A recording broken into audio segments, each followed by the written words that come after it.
साहब मुझे कश्मीर में टेलीफोन आया तकरीर करने के लिए। मैंने कहा मेरे पास वक्त नहीं। उन्होंने कहा जो आपकी तकरीर सुनना चाहते हैं ये कैंसर पेशेंट हैं और ये चाहते हैं कि आखिरी बार आपकी तकरीर सुन लें। मैं गया, उसको कैंसर था, वो अब तो इंतकाल भी कर चुका है, सलीम नाम था, दाढ़ी थी, मेरे कहने से दाढ़ी रखाई थी। मैंने पूछा क्या हाल है सलीम भाई कमरे के अंदर? कहने लगा अल्लाह का शुक्र है। मैंने कहा मैंने सुना है आपको कैंसर है। कैंसर की वजह से तो शुक्र है, कुछों को अचानक अटैक से मौत आ जाती है, किसी को दिल का दौरा पड़ जाता है, कोई एक्सीडेंट में मर जाता है, मगर मैं अपने करीम और रहीम करब का कैसे शुक्र अदा करूं कि मुझे 2 महीने पहले डॉक्टर ने बता दिया कि तू मरने वाला है। अब जब 2 महीने के बाद अंधेरी कब्र में जाना है तो मैं तो एक कमरे में नहीं रह सकता, अंधेरी कब्र में कैसे रहूंगा? तो उसके सामने फूट के रोता हूं। रात को मैंने जब तक कैंसर की खबर नहीं सुनी थी तब भी नमाजें पढ़ी थी, मगर जब से कैंसर की खबर सुनी है अब बड़े आंसू निकलते हैं। सजदों में बड़ा मजा आता है, बगैर आंसुओं का सजदा क्या सजदा है? सजदा तो आंसुओं वाला है, बगैर मजे का सजदा क्या सजदा है? क्या सजदा है? कभी सरवा सजदा तुम्हें हुआ कहीं तो जमीन से आने लगी सदा, तेरा दिल तो है सनम आशना, तुझे क्या मिलेगा नमाज में? तूने कभी अपने रब को रब नहीं कहा, ये मुझे बता, मैं तुझसे पूछता हूं मेरे दोस्त, मैं तुझसे पूछने आया हूं, हाँ मेरे जवान तुझसे ही पूछने आया हूं। वो रो के कहता है सैयद साहब मैं अपने रब के सामने रोता हूं, अल्लाह 2 महीने के बाद मैं कब्र में जाऊंगा, मैंने गुनाह बड़े किए हैं, छुप छुप के मुझे माफ कर देना। हाय जरा गौर तो करो, सोचो तो देखो तो, एक आदमी को अस्पताल में भर्ती किया गया, उसको सांस लेने में दिक्कत हो रही थी, और जब सांस लेने में दिक्कत हुई, जब उसको अस्पताल में भर्ती किया गया, 1.5 दिन में ठीक हो गया, बिल आया 90,000 का, डॉक्टर को देख के रोने लगा। डॉक्टर ने कहा बड़े मियां पैसे ज्यादा लग रहे हैं, कम कर दूं? कहा नहीं पैसे की बात नहीं है, अल्लाह ने इतना नवाजा है कि दोनों तेरे पूरे अस्पताल खरीद सकता हूं, खड़े खड़े यहां से उठूंगा मैं नहीं, पूरा अस्पताल खरीद दूंगा। कहा फिर रोते क्यों हो? कहा इस वजह से रो रहा हूं, सांस लेने में दिक्कत हुई, 1.5 महीने तेरी 1.5 दिन तेरी सांस से मैंने, तेरी हवा से मैंने सांस लिया, तेरी मैंने ऑक्सीजन से सांस लिया, तेरी मशीन से, तूने 90,000 का बिल बैठा दिया, मगर कभी मैंने सोचा ही नहीं, 80 साल का बूढ़ा हूं, अल्लाह की हवाओं में सांस ले रहा हूं, मैंने कभी सोचा ही नहीं सांस लेना कितनी बड़ी अल्लाह की नेमत है। जाओ अस्पतालों में, कॉस्मोस में जाके देखो, जाओ साई में जाके देखो, अस्पतालों में सांसें नहीं आ रही, लोगों को वेंटिलेटर पे पड़े हैं, उन्हें रोज देखने अस्पतालों में जाया करो, कब्रिस्तान जाया करो। नेक तकरीरों से नहीं बनोगे, अपने अंजाम को सोचोगे तब बनोगे कि आखिर देखो तो बीमार कैसे दुआ करता है मुझे सेहत मिल जाए। अल्लाह अकबर। मेरे दोस्त ये बता, तेरा गुर्दे का इलाज हुआ तूने लाखों लगा दिए, तेरा दिल का इलाज हुआ तूने लाखों लगा दिए, तेरा शुगर का इलाज हुआ लाखों लगा दिए। अरे जिसने तुझे गुर्दे का इलाज किया उसे लाखों दे दिए, जिसने गुर्दे दिए हैं उसके सामने कभी सजदा भी नहीं किया, उस रब को कभी करीम भी नहीं कहा, कभी कहा ही नहीं 2 रकत नमाज पढ़ के अल्लाह तेरा शुक्र है। याद रखो मेरे दोस्तों, मेरी बात याद रखना, इस नाक को सुने, इधर देखो मेरी तरफ गौर करो, ये मेरा पॉइंट नोट करो आप लोग, ये नाक है, नाक, नाक के अंदर एक बारीक सा बाल है, ये इसके अंदर रग है, रग बाल से बारीक, उसको दूरबीन से देखता है डॉक्टर तब नजर आती है, वो एमआरआई के बाद पता चलती है कि ये बंद है या खुली भी है। और इसका काम क्या है? खुशबू और बदबू। अगर ये खराब हो जाए तो न खाने को सूंघ सकोगे, न फूल को सूंघ सकोगे, न कोई खुशबू आएगी, न कोई बदबू। तो सुनो, पूरी दुनिया का मेडिकल साइंस मिलकर भी एक ऐसी रग नहीं बना सकता जो अल्लाह ने हर बंदे की नाक में बनाई है। नारे तकबीर, नारे रिसालत, बस लगे आला हजरत औलादे गौसे आजम सैयद शबात हुसैन साहिब क़िबला। सुनो, साइंस से हमारा कोई झगड़ा नहीं है। साइंस ये कहता है कि सूरज चांद 1.25 लाख मील दूर है। साइंस कहता है, साइंस भी कहता है, साइंस किताबें तहकीक है, इधर देखो कुरान किताबें तखलीक है। इस जमीन आसमान मेरे रब ने बनाई है। सुभान अल्लाह, सुभान। किसी ने, लोगों ने खुदाई का दावा किया, मगर आज तक किसी ने यह दावा नहीं किया जमीन मैंने बनाई, आसमान मैंने बनाया, या इंसान मैंने बनाया। वो अकेला मेरा रब है जो दावा करता है जमीन भी मैंने बनाई है, आसमान भी मैंने बनाया। सुभान अल्लाह, सुभान अल्लाह। अगर आप अपने रब को नहीं पहचानोगे जिंदगी बेकार है। जब तक समझोगे नहीं रब कौन है, कौन है जमीन और आसमान का मालिक, कौन है बोलो। मैं क्या आपसे क्या अर्ज कर रहा था, वो नौजवान जो गाने गाता था, अब उसकी तबीयत खराब हुई, डायलिसिस हुआ, एक मकान बिका, दूसरा बिका, गाड़ियां बिक गई, रिश्तेदार छोड़ गए। गरीबों की रिश्तेदारी कम हो जाती है, अमीरों की बढ़ जाती है। बोलो गलत बात है या सही है? सुनो, जनाजे तो गरीबों के बड़े सुनसान निकलते हैं, अमीरों को छींक आ जाए भीड़ लग जाती है। मेरे नबी फरमाते हैं, मेरा एक उम्मती बीमार हो जाए और कोई अल्लाह की रजा के लिए उसे देखने जाए, फरमाते मेरे आका जब तक वापस नहीं आता मेरा उम्मती 70,000 फरिश्ते उसके लिए दुआए मगफिरत करते रहते हैं। जरा जोर से बोलो, हम जैसे गुनहगार लोग और बीमारी पे किसी को देखने जाएं तो 70,000 फरिश्ते दुआए मगफिरत करें। ये कितनी बड़ी बात थी, मगर गरीबों को कोई देखने नहीं जाता। ओ मेरे दोस्तों, कोई गरीब अमीर नहीं, मेरी तरफ देखो, मैं आपसे पूछता हूं, उसने लोगों को टेलीफोन किया मगर पैसे किसी ने नहीं दिए उसे। कल तक तो लोग उसके साथ तस्वीर लेना चाहते थे। क्या शोहरत पे तकब्बुर है? क्या जमीन पे तकब्बुर है? अल्लाह ने नवाजा है तो गुरूर मत करना, किसी पे अपना धौंस मत जमाना, बल्कि अल्लाह ने नवाजा है तो मस्जिद में जाना और सजदा करके नाक रगड़ना अल्लाह के सामने और कहना मालिक मैं इस लायक नहीं था। अपने पुराने वक्त को याद करना, किसको वक्त को याद रखना? पुराने वक्त को याद रखना और कहना मालिक मैं इस लायक नहीं था, तूने मुझे नवाज दिया, मेरी हस्ती ये नहीं थी। अगर ऐसे कहोगे तो अल्लाह बहुत नेमतें बढ़ाएगा। वो तकब्बुर करने वालों को पसंद नहीं करता। और सुनो, उसकी मौत करीब आने लगी। वो नौजवान जो कल तक बड़े गाने गाता था, मौत करीब आई, बीवी ने देखा रो रहा है, चेहरा काला हो गया। कहा क्यों रोते हो? कहा मैं अपनी बीवी को जीते जी बेवा देख रहा हूं और अपने बच्चों को यतीम देख रहा हूं। मैं सोच रहा हूं कि आज सबने मेरा साथ छोड़ दिया, मैंने जिन्हें गाने सुनाए उन्होंने मेरे फोन उठाने बंद कर दिए। मैं सोच रहा हूं अल्लाह ने आवाज दी तो गाने गाए और जब मेरा बुरा वक्त आया लोगों ने छोड़ दिया। अगर गानों के बजाय मैंने नबी की नाते पढ़ी होती तो मेरा ये हाल नहीं होता, मेरा ये हाल नहीं होता। मगर मियां आंख तब खुलती है जब बंद होने वाली होती है। इससे क्या फायदा? आज ले उनकी पनाह, आज मदद मांग उनसे। मेरे दोस्त, इम्तिहान का मतलब क्या है? तू सुबह फजर का वक्त है, तू सो रहा है नौजवान, नींद ने बड़े अच्छे से अपने तोरे पर कब्जा जमाया हुए है और बिल्कुल सर्दी भी बड़ी सख्त है। तू लिहाफ के अंदर से अपना एक हिस्सा भी निकालना नहीं चाहता, बल्कि तू दबा रहा है, किधर से हवा आती है उधर से भी अपना कपड़ा दबा रहा है। मगर अचानक अजान की आवाज हुई। क्या आवाज आई? अजान की आवाज। अब सुनना नौजवान, सुनो मेरे दोस्त, अजान की आवाज आई, लिहाफ में गरमाई है, तू उठा, नमाज पढ़ने जा रहा हूं। नफ्स ने कहा आराम कर, सो जा, सर्दी बड़ी है, पढ़ लेना। ईमान ने कहा नहीं, नमाज अगर एक बार कजा हो गई तो कितनी बार उसको कजा पढ़ लो मगर अदा नहीं हो सकती। आए है, मैं आपको बताऊं, मैं अपनी बात कर रहा हूं, मुझे दुनिया में सबसे बेहतरीन काम यही लगता है कि नमाज को उसके वक्त में पढ़ लिया जाए। और मैंने नमाज की जितनी बरकतें देखी, अभी देखो चल रहा है ना, कितना चला ये वो दुनिया भर की चीजें, फला पकड़ लेंगे, नमाज नहीं पढ़ने देंगे। इस हाल में भी अल्लाह गवाह है कि मैंने हर जगह नमाज पढ़ी, एयरपोर्ट से लेके मुझे आज तक किसी ने टच तक नहीं किया। चूंकि मैं ये जानता हूं, मैं जिसके सामने झुक रहा हूं ना, वो दिलों का भी मालिक है, इंसानों का भी मालिक है।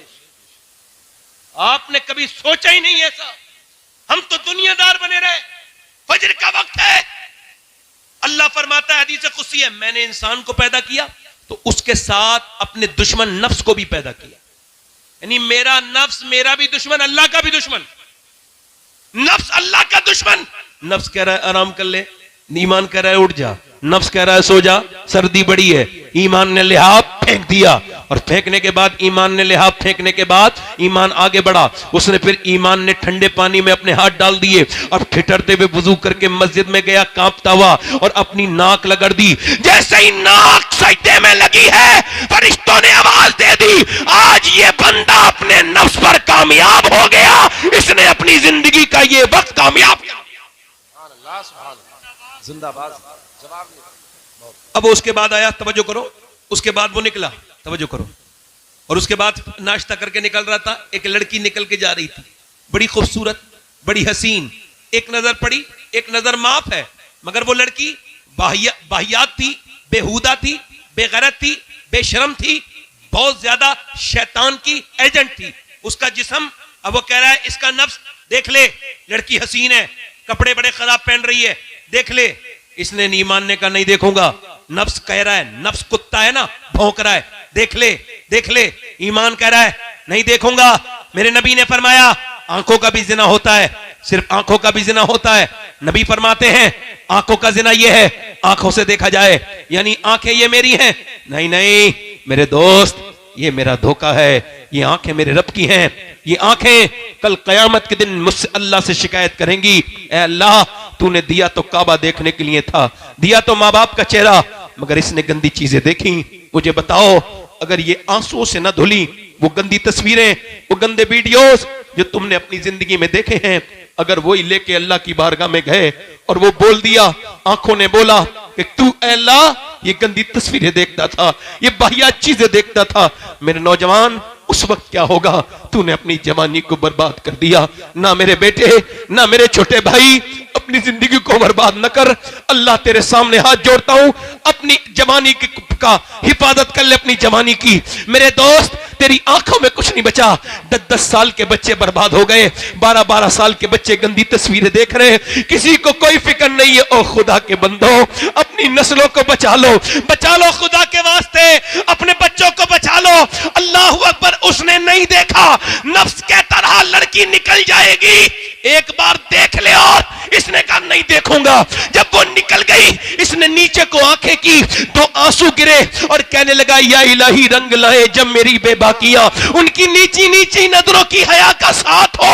ओ मुसलमान, अल्लाह ने तुझे मोबाइल चलाने के लिए पैदा नहीं किया था। तू इंस्टाग्राम पे स्टोरी देख रहा है, फेसबुक पे देख रहा है। जरा इस नौजवानों को मेरी बात बताना तो बताओ तो मेरी बात इन नौजवानों को। ऐसे करके देखता रहा और देखते देखते तू जब गंदी तस्वीर देख रहा था, जब नीम बरहना लड़कियां अपने जिस्म का जब मुजाहरा कर रही थी और तू उसको देख रहा था, और जब तू उसको देखता था, देखते देखते अचानक तेरी सगी बहन की वीडियो आ गई। अब तू अपनी बहन की वीडियो देख के कांप गया, मेरी बहन यहां गंदी जगह ये वीडियो गंदा बनवा रही है, मुझे तो नहीं पता। कांपता हुआ अपनी अम्मी के पास गया, क्या मेरी बहन गंदी तस्वीर बनाती है? कहा नहीं नहीं वो तो नहीं बनाती। तूने कैमरा चेक किया तो पता लगा चुपके वो भी अपनी वीडियो बनाती थी। तू चुपके देखता था तो तेरी बहन भी चुपके लोगों को अपना जिस्म दिखा रही थी, अपने फॉलोवर बढ़ाने के लिए। ना मेरे दोस्त, ना मेरे भाई, वापस आ जा, ये गंदगी न कर। अल्लाह ने तुझे यूट्यूब इंस्टाग्राम के लिए नहीं, चौराहे पे बैठने के लिए नहीं, बल्कि तेरी जवानी तो इस वजह से है कि अल्लाह के प्यारे रसूल के गुलामों, तेरी जवानी तो इस वजह से है कि तू जवानी अपनी कामयाब करके जाए। तेरी जवानी औरतों के पीछे भागने के लिए नहीं है, तेरी जवानी बिया दुनिया के कामों के लिए नहीं है, बल्कि बरेली से मेरे ताजुश शरिया की आवाज आ रही है। जिंदगी ये नहीं है सभी के लिए, जिंदगी है नबी की, नबी के लिए। ना समझ मरते हैं जिंदगी के लिए, जीना मरना है सब कुछ नबी के लिए। ये तो मियां पोते ने 100 साल बाद कहा, 100 साल पहले दादा ने इससे बड़ी बात कही थी। पोते ने कहा था जिंदगी है नबी की, नबी के लिए। दादा बोले जमीनो जमा तुम्हारे लिए, मकीनो मका तुम्हारे लिए, चुनीनो चुना तुम्हारे लिए, बने दो जहां तुम्हारे लिए, हम आए यहां तुम्हारे लिए, उठे भी वहां तुम्हारे। नारे तकबीर, नारे रिसालत, मसलके आला हजरत सैयद शबात मियां साहिब क़िबला, औलादे गौसे आज़म, औलादे गौसे आज़म, सरज़मीने अदलपुर, इस्लाहे मुआशरा कॉन्फ्रेंस। नारे तकबीर, नारे रिसालत। जिंदगी क्यों दी गई है? जिंदगी क्यों दी गई है? जिंदगी है नबी की, है? जिंदगी है नबी की, जिंदगी है नबी की। मेरे नौजवान, मेरे भाई, आजा, वापस आजा। तेरी जवानी औरतों के पीछे भागने के लिए नहीं, नहीं। तेरी जवानी नहीं किसी लड़की पे नजर डालने के लिए नहीं, तेरी जवानी तो मेरे हुजूर के लिए है। इश्क उससे कर। इधर देखो, एक आदमी, तवज्जो करना, इधर देखो भाई, तवज्जो। दिल लग रहा है नहीं लग रहा है? जिन लोगों का दिल लग रहा हो दोनों हाथ उठा के बोलो सुभान अल्लाह। एक ताबई बुजुर्ग है, उनका नाम है हारून बिन उस्मान। क्या नाम है बोलो, इधर देखो, हारून। अरे ये शागिर्द किसके हैं? अनस इब्ने मालिक। अनस इब्ने मालिक का मज़ार बसरा के करीब। और अनस इब्ने मालिक कौन? हुजूर की 10 साल नौकरी करने वाले। भाई नौजवान वापस आओगे? अच्छा ठीक है। आप अच्छा मुझे देखो, मैं क्यों देखता हूं लोगों को? मैं सबका भला चाहता हूं, और मुझे क्या पड़ी है बोलो? जो देखता हूं लोगों को, सुने सब। ये बताओ सुनाना कौन चाहता है? जो कुछ समझाना चाहता है वही तो सुनाना चाहता है भाई। अब तवज्जो करो। अब वो कह रहे हैं साहब लड़कियां बिगड़ गई, लड़के बिगड़ गए। ना ना ना भाई, लड़की लड़के बाद में बिगड़ते हैं, पहले अम्मी अब्बा बिगड़े हैं भाई। आपने ये पहले कैसे कह दिया कि लड़की लड़का बिगड़ गए? पहले तो अब्बा अपने घर में बड़ी सी टीवी लाया। तजर्बा है आपको इस बात का? नहीं। मेडिकल साइंस ये कहता है कि बच्चा पेट के बाहर असर नहीं लेता, मां का पेट के अंदर से लेता है। ये मेडिकल साइंस अब कह रहा है। अभी 20-25 साल पहले या 50 साल पहले उन्होंने ये बात डिक्लेयर की है कि मां के सोने का असर भी बच्चे पे होता है, मां के खाने का असर भी होता है। तवज्जो करो, मां के खाने का असर सुनो, मां के खाने का असर, मां के पीने का असर, मां के सोने का असर, मां के रोने का असर। मां कमजोर, बच्चा कमजोर। मां ताकतवर, बच्चा ताकतवर। ये उसूल है नहीं? डॉक्टर कहते हैं टेंशन मत लेना, टेंशन लोगी तो बच्चे पे असर हो जाएगा। बल्कि ये जो अपनी बीवियों को मारते हैं इनके लिए बता रहा हूं, अभी रिसर्च हुआ है। ये जो बीड़ियां पीते हैं, बीड़ियां, इन्हें भी बता देना। ये जो सिगरेटें पीते हैं इन्हें भी बता देना। जो सिगरेट अपनी बीवी के सामने, हामला के सामने पिए और बीड़ी पिए, उसका बच्चा अच्छा ज्यादातर जो है वो दिमाग के मामले में वो बहुत कमजोर पैदा होता है। ये जहर है किसी का छोड़ा हुआ धुआं अगर नाक में आ जाए। मर्जी आपकी है, मेडिकल साइंस है। एक साहब करे गुटखे खाने से कुछ नहीं होता। अब जब उनका कैंसर हुआ तो किसी ने पूछा क्या हुआ? बोले यार मेरा बड़ा देर में आग लगी। 1-2 गुटखा खाने से थोड़ी हो जाएगा, हल्के हल्के होगा ना भाई। 1-2 गुटखा खाने से, 1-2 सिगरेट पीने से होगा? पूरे पूरे जबड़े कटे हुए लोगों के मुंह इतने से खुलते हैं, पूरी जिंदगी रोटी नहीं चबा सकते वो। अगर बच भी गए तो लिक्विड ही पिएंगे। और अपनी जानों को हलाक कर रहे हो मेरे दोस्त, अपने लिए नहीं तो अपनी बच्ची के लिए, अपनी बीवी के लिए, अपने बच्चों के लिए। आपको पता है, ये एक अस्पताल में मैं गया कैंसर मरीज को देखने, तो कैंसर के मरीज ऐसे करके ढके हुए। अब जब ऐसे करके ढके हुए थे, समझ रहे हो? अब उन्होंने ऐसे करके खोला डॉक्टर के पास जाने से पहले, तो डॉक्टर के वो आया कंपाउंडर, उसने कहा खोला, तो उसने स्प्रे मारा। स्प्रे से उसके कीड़े झड़ने लगे नीचे को, जो कीड़े थे छोटे छोटे नीचे को गिरे। उसने दिखाया नीचे कीड़े गिर रहे थे। और उसके बाद उसने उसके अंदर खुशबू मारी, स्प्रे मारा खुशबू का। अब डॉक्टर देखेगा, ये जो डॉक्टर है ना कैंसर देखने वाला, इसे तेरी जिस्म की बदबू पसंद नहीं। तूने जरा से शौक में ये क्या कर बैठा मेरे जवान? तेरे नबी ने तो ये कहा था कि तू वुजू करे तो 3 बार कुल्ली करना। इस्लाम ने तो ये कहा था कि जब तू सोए तो मिसवाक करके सोना, और जब उठे तो पहला काम मिसवाक करके। और तूने अपने मुंह में ये गंदी चीजें रख ली, तू गुटखे खा के सो गया। ओ मेरे दोस्त, नहीं नहीं मेरे भाई, नहीं। मैं क्या कह रहा था, मां बाप का असर पैदा होने के बाद नहीं। हॉवर्ड ने रिसर्च किया कि बच्चे पागल कौन हो जाते हैं, पैदा पागल होते हैं, पैदा होते ही वो बेकार होते हैं। उन्होंने कहा ये वो बच्चे हैं जब अपनी मां के पेट में थे, इनके बाप ने इनको मारा, जब मारा तो पेट के बच्चे पे असर हुआ, वो पागल पैदा हुआ। इसका मतलब ये है कि जब और डॉक्टर के पास जाती है औरत, और डॉक्टर कहता है तुम अगर चाहती हो बच्चा ताकतवर पैदा हो तो ऐसा करना कि तुम ऐसा करना, ज्यादा आयरन की चीजें खाना, जैसे बादाम खाओगी आयरन है, जैसे आप खाओगी सेब खाओगी आयरन है उसके अंदर। अगर आप ये चाहती हो कि आपका बच्चा ज्यादा विटामिन सी लेके पैदा हो तो उसके लिए आप लीमू को चूसना, लीमू पीना और संतरा खाना। आप ये चाहती हो बच्चे के अंदर विटामिन डी बढ़े तो ज्यादा अमरूद खाना, और धूप में बैठने से विटामिन डी बढ़ती है। और मेरी बहनें सुने कि जब अल्लाह का बनाया हुआ सेब, संतरा, अनार, अमरूद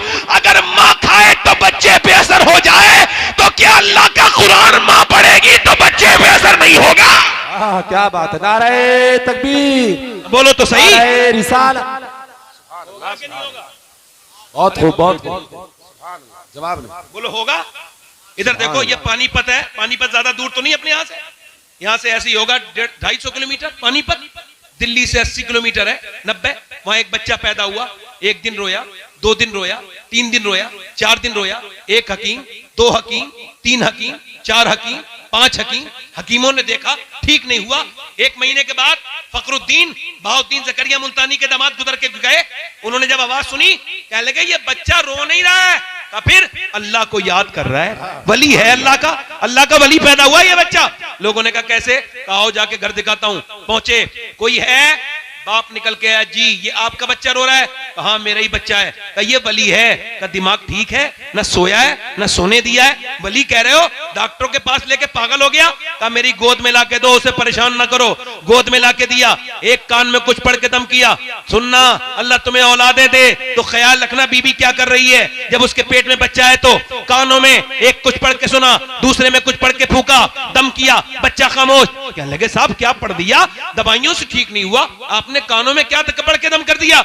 बाद में बताऊंगा, पहले ये बताओ क्या इसकी मां कुरान की हाफिजा है? कहा इसकी मां का नाम जमाल फातिमा है, उमर फारूक आजम की नस्ल से है। वो 24 घंटे में एक कुरान खत्म कर देती है, यानी 24 घंटा पूरा नहीं होता, इसकी मां का कुरान पूरा हो जाता है। वो बुजुर्ग बोले तो सुनो, जब ये अपनी मां के पेट में था ना, तो उसने उठते बैठते चलते फिरते रोटी बना के ऐसा कुरान पढ़ा, ऐसा कुरान पढ़ा कि पेट के अंदर बच्चे की कुरान सुनने की आदत हो गई।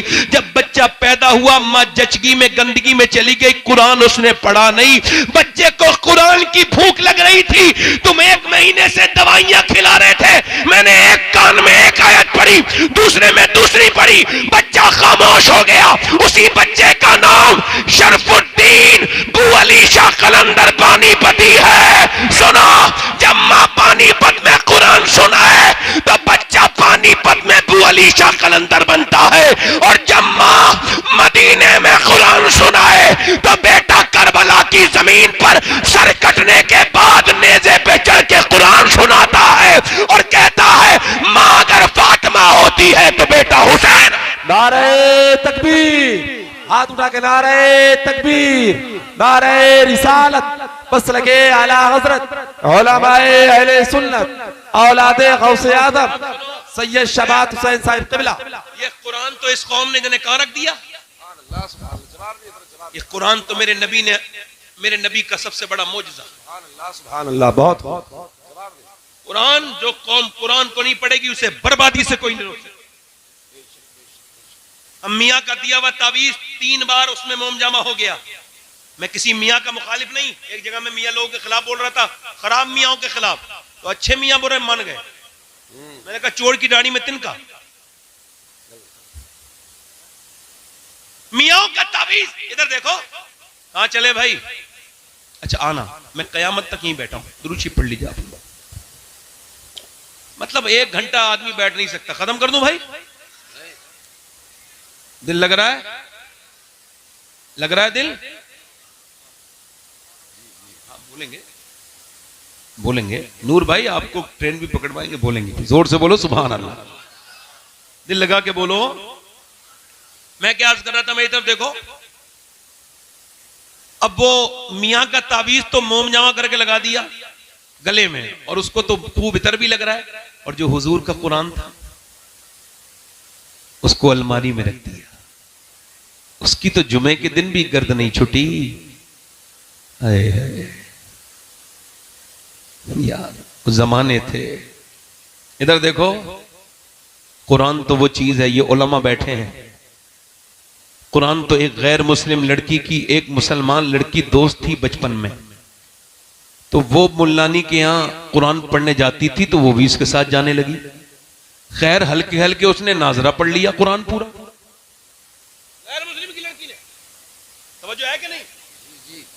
ध्यान से सुनना, गैर मुस्लिम की लड़की ने नाजरा कुरान पढ़ लिया। उसने हल्के हल्के हल्के हल्के चुपके चुपके अपनी पड़ोसन के साथ, अपनी सहेलन के साथ कुरान को हिफ्ज भी कर लिया। यानी एक गैर मुस्लिम की लड़की, मैं कौम का नाम नहीं ले रहा हूं, हालात ठीक नहीं है, मगर सुन लो, गैर मुस्लिम लड़की, बुतों के पुजारी उसके घर वाले, कुरान की, मैं तुम्हें कुरान का मौजज़ा दिखा दूं, कुरान को जो छोड़ दिया ना, ये कुरान को छोड़ना है, इस कौम की तबाही बन गई। जरा मैं सही कह रहा हूं तो बोलो जरा। वैसे मैं किसी के बोलने से फर्क नहीं पड़ेगा, मुझे पता है मैं बात सही कह रहा हूं है। अगर कोई मुझे दाद नहीं देता तो मुझे उसकी अकल पे अफसोस होता है, अपनी तकरीर पे अब नहीं होता। हाँ, वो जमाना था, अपडेट हो गया हूं, तो वो जो है कि नहीं, कुरान पढ़ते पढ़ते वो लड़की जवान हो गई, उसका रिश्ता बड़े कट्टर आदमी के साथ हुआ जो मुसलमानों से बड़ी नफरत करता था।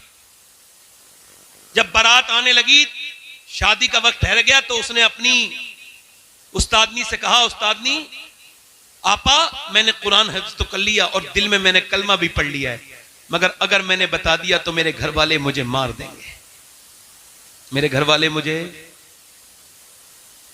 तो उसने कहा कि तू शादी कर, जाओ उसके साथ, गैर मुस्लिम के साथ, अल्लाह तेरा इंतजाम करेगा, और तू जिस कुरान की हाफिजा है वो खुद तेरी हिफाजत करेगा। कुरान, सुभान अल्लाह, सुभान अल्लाह।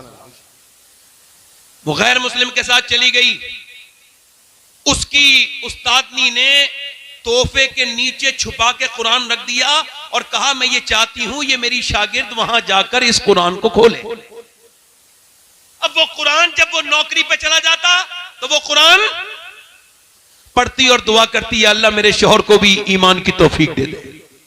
मगर वो था बड़ा कट्टर, मुसलमानों से नफरत करने वाला, बड़ी नफरत करता था, मगर अल्लाह के इंतजाम।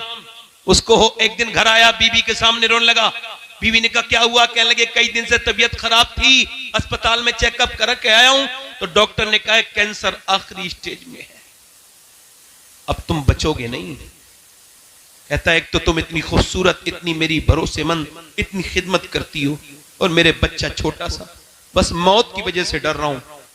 आगे बढ़ के बोली सुनो, मुझसे एक वादा करो, अगर तुम ठीक हो जाओ, मेरे पास इलाज है, तो जो मैं कहूंगी वो मान लोगे? उसने कहा बिल्कुल मान लूंगा, अगर मैं ठीक हो जाऊंगा। कहा बिल्कुल, तेरे पास कोई दवा? का है मेरे पास दवा।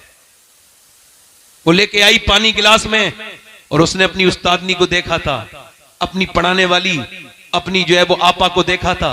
उसने जो है ना उसमें सूरह फातिहा पढ़ के दम करना शुरू कर दिया। वो जब बीमार कोई आता था तो वो पढ़ती थी, वो दम करके पिलाती रही। तबीयत अल्लाह के फजल से ये हुई कि 3 महीने के बाद बोली अब चेकअप करा के आओ। चेकअप करा के आया तो उसने कहा ऐसा लगता है कि तुझे कभी कैंसर था ही नहीं, तेरे अंदर कभी कैंसर था ही नहीं।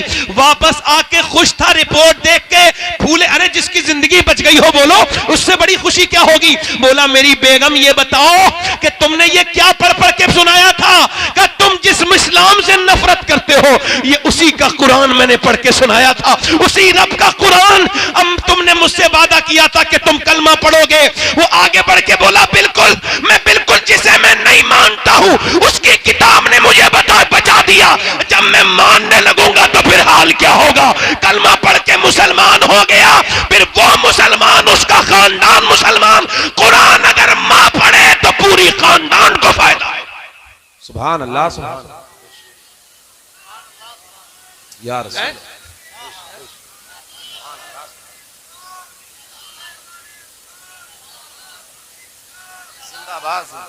जवाब नहीं है। इमाम गजाली ने फरमाया जितना जिसका दिल साफ होगा वो उतनी कुरान की तिलावत करने वाला होगा। बेशक बेशक, सुभान अल्लाह। अब कुरान तो इधर देखो, तवज्जो करो। लड़की बिगड़ गई, ना ना ना, लड़की तो ठीक ठाक थी, लड़की को बिगाड़ा किसने? इन्होंने कहा करबला के ऊपर बयान करो, तो लो करबला के ऊपर सुन लो। इधर देखो, अगर 6 महीने की बच्ची, 6 साल की लड़की के सर पे दुपट्टा रख दो, ईमान से कह रहा हूं जान दे देगी, मगर बड़े होकर दुपट्टा नहीं हट सकता उसके सर से। लड़की बिगड़ी नहीं, लड़की बिगाड़ी। लड़की बिगड़ी नहीं, लड़की बिगाड़ी। अरे लड़कियां तो जनाजे की रौनक है। अरे जिस घर में लड़कियां नहीं उसमें तो मौत हो जाए तो पता ही नहीं चलता मौत हुई है नहीं हुई है।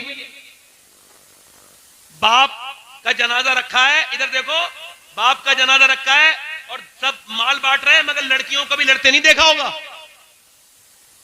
मगर लड़की तो फूल थी, मगर उसको बिगाड़ा किसने? बड़ी यार आपके यहां डिस्टरबेंस है। हमारे इलाके में लोग बड़ा समझते नहीं, अहमियत नहीं समझते। आपको खबर नहीं है मैं किस नहज पे बात कर रहा हूं, थोड़ा समझ लिया करो। मैं आपका गुलाम हूं। गुलाम वो होता है जो सुनाना चाहे, आका वो होता है जो सुनना ही ना चाहे।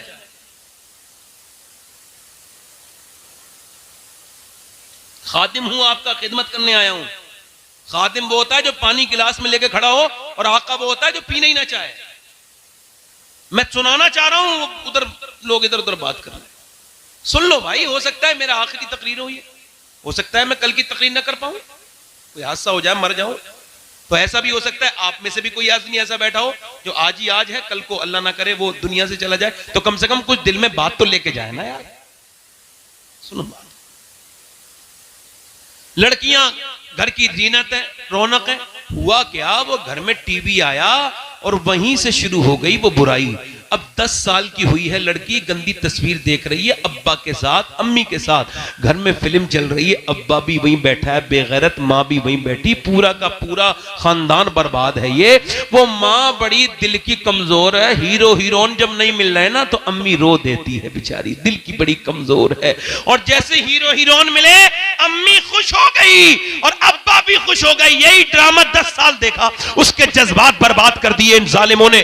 और जब उसने देखा मैं जवान हो गई, ये शादी नहीं कर रहे, वो भागी। अरे भागो तो अब्बा खुश हो जाते, अम्मी भी। जब वो भागी तो अम्मी बोली हाय मेरी नाक कट गई, मैं मुंह दिखाने के लायक नहीं रही। अरे अभी तो दुनिया में दिखाने के लायक नहीं, तू आखिरत में भी मुंह दिखाने के लायक नहीं। बेहुदा, तू जितने टीवी के सामने रोई है ना, अगर इतना अपना अल्लाह के सामने रोई होती तो तेरी बेटी भागती नहीं बल्कि तेरी सर फख्र से बुलंद कर देती, तेरा नाम ऊंचा कर देती। सुभान अल्लाह। गैर मुस्लिम खुश हो रहे हैं, इधर देखो, ये भी मेरी बात जरा नोट कर लें आप लोग। गैर मुस्लिम खुश हो रहे हैं, हमने मुसलमान लड़कियां कन्वर्ट कर ली, उनका इस्लाम छीन लिया, मुसलमान को हिंदू बना दिया। और तुम्हारी औकात ही नहीं है किसी सच्ची मुसलमान औरत का ईमान छीन लो। तुम तो किसी कॉलेज में पढ़ने वाली वाहियात किस्म की बेहुदा किसी बेगैरत माँ की लड़की को तुमने छीना होगा, वरना जिसे इस्लाम मिल जाए वो जान तो दे सकती है मगर ईमान नहीं दे सकती।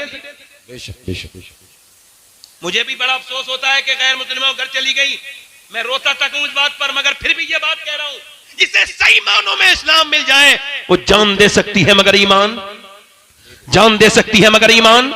ये जितनी भागने वाली हैं, एक लड़की गैर मुस्लिम के साथ गई थी, मैंने उससे पूछा था ये बता सैयदा फातिमा को जानती है? बोली ये कौन है? हंसना नहीं।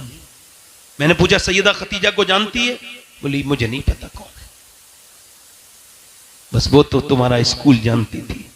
इस्लाम जो जान जाए, मैं कह रहा हूं दूर मत जाओ, प्रैक्टिकल देख लो। इस्लाम जो कबूल कर ले वो जान देता है, ईमान नहीं। तुम फिलिस्तीन को देख लो, फलस्तीन में 7,000 बच्चे, कितने? 10 साल से कम उम्र के बच्चे शहीद हुए। कितने? 7,000। माएं जब उठा रही हैं लाश अपने बेटे की ना, तो किसी का हाथ आ रहा है, किसी का पांव आ रहा है। आप भी बच्चे वाले हो, मैं भी बेटा वाली हूं, बेटे मेरे भी बच्चे हैं। तुम्हारे 5 साल के 2 साल के बच्चे को ऐसे उठाओ तो किसी का हाथ आ रहा है, किसी का सर उड़ गया। एक एक ब्रेड पे एक ब्रेड पर 3-3 लोग दावेदार हैं, एक ब्रेड पर। हजारों लोग शहीद हो गए, किसी को तकलीफ नहीं है। कोई इदारा फलस्तीनियों के बारे में कुछ नहीं कहेगा क्योंकि वो मुसलमान है, नबी का कलमा पढ़ते हैं। किसी को तकलीफ किसी को नहीं होगी मगर गुंबदे खजरा के मकी को होगी। मेरे नबी फरमाते हैं मेरे उम्मती जब तेरे पाँव में कांटा लगता है तो मुझे तकलीफ होती है। फरमाया था मेरे हुजूर ने मदीने के हालात बिगड़े सहाबा तो मुल्क शाम चले जाना, और इसकी हुजूर जब शाम के हालात बिगड़े तो फिर मेरी उम्मत के लिए दुआ कर देना, मेरी उम्मत में बड़ा सख्त वक्त होगा। कैसा सख्त वक्त है उम्मत के ऊपर? 57 मुल्क तमाशा देख रहे हैं मुसलमानों की, उनके मोहल्ले के मोहल्ले पूरे खत्म कर दिए गए, उनके पास पीने को पानी नहीं। मगर उन औरतों का जब मैंने बयान सुना है अपनी बहनों का, बेटियों का, ये जो अपनी आदि आस्तीन के कपड़े पहनती हैं, मेरी मुसलमान उन तक मेरी ये बात पहुंचाना तुम्हें खुदा का वास्ता है। उन तक बताओ जो अपने बेडरूम में बैठी हुई अपने आप को बंबई की हीरोइन की तरह बनाना चाहती है, उसको बताना। जिसने सर से दुपट्टा फेंक दिया, जिसने नबी से मोहब्बत का रिश्ता तोड़ दिया, जिसने नबी से अपना नाता तोड़ लिया, उस बहन को, मेरी बेटी को बताना। उस 10 साल की बच्ची को बताना जिसने इंस्टाग्राम पे बाल खोल के स्टोरी बनाना शुरू कर दी है। उस 15 साल की, 20 साल की लड़कियों से मेरी बात ये उन तक पहुंचाना, मेरी बेटियों तक उन तक पहुंचाना जिन्होंने इंस्टाग्राम पे अपने जिस्मों को फेसबुक पर दिखाना शुरू कर दिया कि फलस्तीन की लड़कियां ये कह रही हैं, फलस्तीन की लड़कियां ये कह रही हैं कि हम रात को सोते हैं तो बुर्का ओढ़ के सोते हैं। फलस्तीन की औरतें कह रही हैं हम रात को सोते हैं तो बुर्का का, सोने वक्त को कोई बुर्का नहीं ओढ़ता। क्यों ओढ़ती हो? का इस वजह से ओढ़ते हैं कि जब बम गिरता है तो घर हमारे मलबे में तब्दील हो जाते हैं। हम ये चाहती हैं कि जब हमारे ऊपर बम गिरे और हम जब मलबे में दबे और जब हमारी लाशें निकलें तो बेपर्दा नहीं होनी चाहिए, पर्दे में होनी चाहिए, बेपर्दा नहीं होनी चाहिए, पर्दे में। है फिलिस्तीनियों तुम्हें सलाम हो, ऐ फिलिस्तीन की गाजा पट्टी की मेरी बहनों, तुमने तो हमें जीने का सलीका सिखाया मगर हम सीख न सके, हम सीख न सके। तुमने तो बहुत सिखाया मगर हम सीख न कह सके। हाय ये दुनिया लग गई, क्या समझते हो ये दिल लिए फिर रहे हो? ये कैसा दिल लिए फिर रहे हो जिस दिल में बिल्कुल दर्द ही नहीं है? ये कौन सा दिल है? ये तो जानवर से भी सख्त दिल है जिसमें किसी का दर्द नहीं। मुसलमान वो है, मेरे नबी ने फरमाया मेरी उम्मत एक जिस्म की तरह है। अगर एक जगह जिस्म में तकलीफ हो तो पूरा जिस्म मुतासिर हो जाता है। अगर किसी भी दुनिया का मुसलमान परेशान हो तो अगर तेरे दिल में परेशानी नहीं हुई तो तू फिर सही मानों में मुसलमान नहीं, तू फिर वो मोमिन नहीं जिस पर अल्लाह का इनाम उतरने वाला है। ओ मेरे दोस्त, मैं तुझसे ही पूछता हूं मेरे भाई, चल वो फिलिस्तीन की लड़कियां अपनी जगह, क्या तू अपनी बहनों को पहना सकता है दुपट्टा? क्या तू अपनी बेटी को पहना सकता है दुपट्टा? मैं तुझे बताता हूं, करबला की बात सुनना चाहते हो? सुनो। 6 साल की है ज़ैनब। कितने साल की बोलो? 6 साल की ज़ैनब। मैं खत्म कर रहा हूं, थोड़ी देर और सुन लीजिए। कुरान पढ़ रही है। हजरत अली कहते हैं मेरी शादी हुई। किसकी शादी हुई बोलो? हजरत अली। किसकी शादी हुई? अली की। हमारे यहाँ शादियां होती हैं, जैसी होती हैं सबको पता है, बात नहीं करनी चाहिए। मगर इतना याद रखना, अपनी बहन बेटी को बेपर्दा ले जाने वालों, तुम कोई नेक शरीफ नहीं हो, दयूस हो। नबी ने फरमाया जो अपने घर की औरतों को बेपर्दा रखे वो दयूस है, जन्नत की बू भी नहीं सूंघेगा।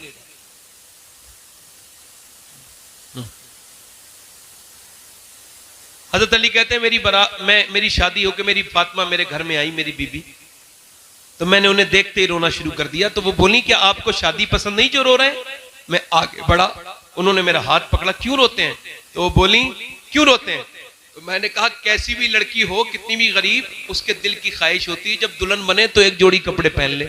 मैं देख रहा हूं फातिमा, आप जिस कपड़े में दुल्हन बन के आई हैं उसमें 17 पैमद लगे हुए हैं और आपको कोई अफसोस नहीं, आपको कोई तकलीफ नहीं। तो सैयदा फातिमा ने सर उठाया और कहा मेरे सरताज आप गम न करें। मेरे अब्बा फरमाते मेरी बेटी फातिमा, अल्लाह कपड़ों से राजी नहीं होता, अल्लाह तो सजदों से राजी होता है। कैसे राजी होता है बोलो? सजदों से। काश के मुसल्ले बिछ गए होते, काश के नमाजें पढ़ ली होती, काश के तब्दीलियां आ गई होती। मेरे दोस्त मेरी तरफ देख, करबला का मैदान है, सैयदा कायनात की बेटी ज़ैनब है। कौन है बोलो? ज़ैनब। इधर पूरा घर पड़ा हुआ है, बच्चा काट दिया गया है। अली के घर के नबी के विसाल को अभी 50 साल ठीक से नहीं हुए कि पूरी हुजूर की नस्ल का कत्ल कर दी गई। छोटे छोटे बच्चे, इमाम हुसैन, उनके सारे साथी, करबला का मैदान। ज़ैनब सैयदा हैं, निकल के जा रही हैं तो किसी ने आपकी चादर पे हाथ डाला, चादर खींच ली। चादर जब खींची तो बालों से सर ढक लिया। क्या करबला सुनोगे? बालों से सर ढक के मदीने की तरफ को मुंह देख के कहा, है मेरे नाना, मैं वही ज़ैनब हूं कि जब आप दुनिया से तशरीफ लेके जा रहे थे तो आपने मुझे सीने लगाया था और कहा था मेरी ज़ैनब बिल्कुल अपनी नानी खदीजा से मिलती हैं। ए नाना, मैं वही ज़ैनब हूं जिससे आप बहुत प्यार करते थे। आज मैंने वादा किया था अम्मी से, मेरा सर कभी नंगा नहीं होगा, मगर मेरे भाई शहीद हुआ हुसैन, मेरा सर नंगा नहीं हुआ। मेरे भाई की, मेरे भतीजों की लाश पर घोड़े दौड़े, मेरे सर से दुपट्टा नहीं गया, मगर अब जालिम ने मेरा दुपट्टा खींच लिया। मेरे पास दुपट्टा नहीं है, मैंने बालों से चेहरा ढक लिया है। मेरे नाना नाराज ना होना अपनी बेटी से, अपनी नवाजी से नाराज ना होना। लो दुपट्टा छिन गया तो बालों से सर ढक गया, चेहरा ढक गया। ओ मेरी बहन, मेरी बेटी, ये तेरी दुनिया। ओ मेरे दोस्त, जरा अपनी बेटियों की खबर ले, अपनी बहनों की खबर ले। जरा देख तो, उधर जनाजे पड़े थे करबला की बीबियों के, शोहरों के, और वो सजदों में अल्लाह के सामने। इमाम ज़ैनुल आबिदीन फरमाते, मेरी फूफी ने करबला से लेके दमिश्क, दमिश्क से लेके मदीने तक का सफर किया, मगर मेरी फूफी ने कभी, मेरी फूफी की नमाज तहज्जुद भी कज़ा नहीं हुई। मेरी फूफी जब वो ऊंट नहीं रोकते थे तो ऊंट के ऊपर ही नमाज अदा कर लेती थी। बस मसला वही आता है, तरजीह अव्वल अल्लाह को बनाना होगा, उसी को बनाना होगा। मैंने दोस्तों, कब तक तौबा नहीं करोगे? बोलो कौन सा दिन आएगा जो तौबा करोगे? बोलो कौन सा दिन आएगा? मैंने अपने बाप को अपने सामने दफन होते देख लिया, मैंने अपने ताया को अपने सामने दफन होते देख लिया। मेरा बेटा कब्र में चला गया, मैं पूछता हूं तुमने अपने रिश्तेदारों को दफना दिया, और भी कोई निशानी चाहिए मौत के ऊपर?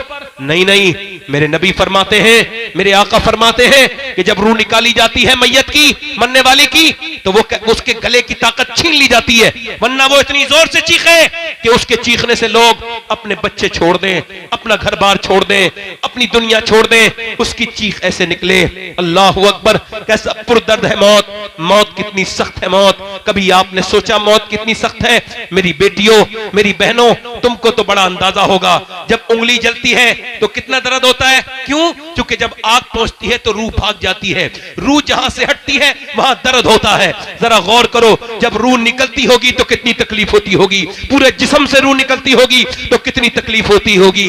हजरत सैयदना ईसा अलैहिस्सलाम अपनी मां मरियम की कब्र पे जाते हैं और कहते हैं, मेरी मां मरियम, मैं अब मुर्दे जला लेता हूं, तू कहे तो तुझे जिंदा करूं। अंदर से आवाज आई, ना मेरे बेटे ईसा, मेरी रूह निकली थी, इतनी तकलीफ हुई थी, उसका एहसास अभी तक हो रहा है, उसका एहसास अभी तक हो रहा है। हजरत उमर फारूक आजम, कोई है उमर फारूक आजम के टक्कर का यहां पर? तो फिर क्यों नहीं डरते? उमर कौन? मेरे नबी ने फरमाया, मेरे बाद कोई नबी होता तो मेरा उमर होता। फरमाया, मेरा उमर जब ईमान लाया तो आसमान के फरिश्तों ने खुशियां मनाई। हजरत उमर के मारी गए चाकू, जब मारा चाकू, फट गई आंत, दूध पिया, आंत से निकल गया। बेटे से बोले, वक्त मौत का करीब है, सर रख दे जमीन पे। नहीं रखा। ओए अब्दुल्ला, सर जमीन पे रख दे। नहीं रखा। अब्दुल्ला, सर जमीन पे रख दे। ओ बेटे रख दे। सर जमीन पे जब रखा तो अपनी नाक आपने मिट्टी में रगड़ी और कहा, ऐ अल्लाह, लोग कहते उमर ये है, उमर वो है, मगर उमर तो तेरी बारगाह का मुजरिम है, अगर उमर तो तेरी बारगाह का मोहताज है। मौत का वक्त है, अगर तूने आज उमर को न बख्शा तो उमर बर्बाद हो जाएगा, उमर बर्बाद हो जाएगा, उमर बर्बाद हो जाएगा। हाय उमर! कौन उमर? हजरत अली आए, बोले, या उमर तुम क्यों रोते हो यार? मैंने नबी से सुना है कि तुम्हारा घर जन्नत में है, तुम्हारा महल सुनहरा है, इतना खूबसूरत महल है कि मेरे नबी को पसंद आया था। अली तुम गवाही दोगे? मैं भी गवाही दूंगा, मेरा बेटा हसन भी गवाही देगा। ओ मेरे दोस्त, याद रखना, जो भी आपने किया है सब लिख गया है, एक एक चीज को वो देख रहा है। वो समीन बसीर भी है, वो अलीमुल खबीर भी है, वो अल्लामुल गुयूब भी है, वो देख रहा है, वो सुन रहा है, वो जान रहा है। एक औरत मूसा अलैहिस्सलाम के जमाने में, आखिरी रिवायत, अपने मूसा अलैहिस्सलाम के जमाने में एक आदमी के पास आई, कहने लगी, मेरे बच्चे भूखे हैं, बड़ी प्यास भूख है मेरे बच्चों को, कुछ दे दे। उसने कहा, मैं तो औरतों का शौकीन हूं, तुझे पसंद करता हूं, रात गुजार, जिस्म पे इख्तियार दे दूंगा। उसने कहा, सुन, अपना जिस्म बेचने नहीं आई। वापस गई, मगर फिर आई, कहने लगी, मेरे बच्चे बेहोश होने लगे, मजबूर हूं, दे दे, रात को आ जाऊंगी, जो तेरा दिल चाहे कर लेना। तो ठीक है, पैसे लेके चली गई, खिला पिला के शाम को आई। रात को बैठी थी, जब बैठी थी ना, इसके करीब कमरे में, ये इसके करीब गया जिना करने के इरादे से, हाथ जब लगाया ना, हाथ जब लगाया तो कांपने लगी और फिर उसके पसीने आए। और क्यों रोती है? पैसे नहीं मिले क्या, ड्रामा करती है? का सब कुछ पैसे नहीं होते, ईमान भी कुछ होता है। का क्या मतलब? का मेरे बच्चे अगर भूखे ना होते तो मैं कभी नहीं आती। मेरा ईमान यह है कि जब मैं नमाज पढ़ती हूँ, सजदा करती हूँ, तब भी मेरा अल्लाह देखता है, और जब मैं जिना कर रही हूँ तब भी मेरा अल्लाह देख रहा है। ऐ मेरे दोस्त, मेरे नौजवान, तुझको इस बात का एहसास ना हुआ कि तू जब गलत जगह गया, किसी लड़की को गलत जगह लेके गया, किसी होटल में, किसी रूम में, तो किसी ने न देखा, मगर अल्लाह ने तो देख लिया ना तुझे, रब ने तो देख लिया ना तुझे। बोल, तुझे अल्लाह की शर्म नहीं? मेरे नबी फरमाते हैं, मेरा अल्लाह फरमाता है, ऐ मेरे महबूब, मैं अगर जानी जिना करने वाले को माफ भी कर दूं, वैसे वो करीम है, मगर फरमाता है, हदीस कुदसी है, ऐ मेरे महबूब, मैं जिना करने को माफ भी कर दूं और अगर उसे जन्नत भी दे दूं तो जन्नत में अपना दीदार नहीं कराऊंगा, यानी वो अपना दीदार नहीं कराएगा। इन आंखों से देखोगे जिससे गंदे नजारे देखे थे, तुम्हारे मेरे नफ्स ने मुझे बर्बाद कर दिया। इस नफ्स को पहचानो। ऐ दो नौजवानों, अपने नफ्स की ख्वाहिशों में बर्बाद ना हो जाओ, ना ना ना, अपना वकार बनाओ, अपने आप को मजबूत करो, अपने ईमान और अकीदों को। मोहल्ला रूम कहते हैं, एक चूड़ी बेचने वाला चूड़ी बनाता था सुनार सोने की, उसने एक औरत को बुलाया और उसने जो है ना अपनी, उसका बच्चा कोई नहीं था, उसने एक लड़का ले लिया, लड़का 20 साल का हो गया, एक औरत को चूड़ी पहना के घर आया। बीबी ने कहा कौन सा गुनाह किया है? कोई नहीं। दरवाजा नहीं खोलना जब तक बताओगे नहीं। बोला एक लड़की का हाथ पसंद आ गया था औरत का, मैं पकड़े रहा थोड़ी देर, फिर सोचा अल्लाह देख रहा है, छोड़ दिया। कहा अंदर आ जा। मैंने जिसे अपना बेटा बना के पाला है ना 20 साल, आज उसने मेरा गंदे तरह से हाथ पकड़ा, गंदे तरह से हाथ लगाया। मैं समझ गई मेरे आदमी ने किसी के ऊपर हाथ डाला है जिस्म पर, किसी की इज्जत पर, तो आज मेरे घर में भी हाथ डल गया। वो आदमी कांप के बोला है, अल्लाह मेरी बेटी मेरी बीबी की हिफाजत कर ले। हमें भी सोचना चाहिए नौजवानों, ना ना ना मेरे दोस्त, अपनी जवानी बर्बाद न कर, ना मेरे दोस्त, अपने रब से डर। ऐ मेरे भाई, वो औरत रोने लगी, इतना रोई, कह लगी मेरा बच्चा अगर भूखे ना होते, तो कह लगी है मेरे रब माफ कर देना अपनी बंदी को, अगर मेरे रब मेरे बच्चे भूखे ना होते तो कभी ना आती। रोई, रोके, वो उसका दिल धुल गया। बोला तुझे मैं अपनी बहन बनाता हूं, पैसे दिए, वो तो चली गई, वो चली गई, वो तो चली गई, मगर वो जो था ना, वो बोला मालिक एक दिन आई थी, हाथ तक नहीं लगाया, मैं कितना गुनहगार हूं, मैंने कितनी इज्जतों पे डाके डाला है, मैंने कितनी इज्जतें लूटी हैं। सजदे में गिर गया और इतना रोया, सो गया। सुबह को दरवाजे पे दस्तक हुई, दरवाजा खोला, का कौन? आप बताओ आप कौन? का मेरा नाम तो ये है, का मैं अल्लाह का नबी मूसा हूं, अल्लाह ने तुझे सलाम भेजा है। लगा मूसा चेक कर लो, मैं इस इलाके का सबसे वाहियात गुंडा इंसान हूं, मैंने बहुत इज्जतें लूटी हैं। रोया भी है तू? कहा कितना? रात रोया हूं, पूरी कहानी सुना के बोला, मेरी पूरी आंखें भीग गई थी। का कितनी? पूरा चेहरा। मूसा बोले तेरा तो पूरा चेहरा भीग गया था, मगर अल्लाह फरमाता है ऐ मेरे बंदे, तू गुनाह चाहे कितने भी कर ले, मगर इतना रोले सच्चा कि तेरी आंख का आंसू तेरे गाल तक आ जाए, मैं सारे गुनाह माफ कर दूंगा। सारे। ये दोस्त, ये रिश्ते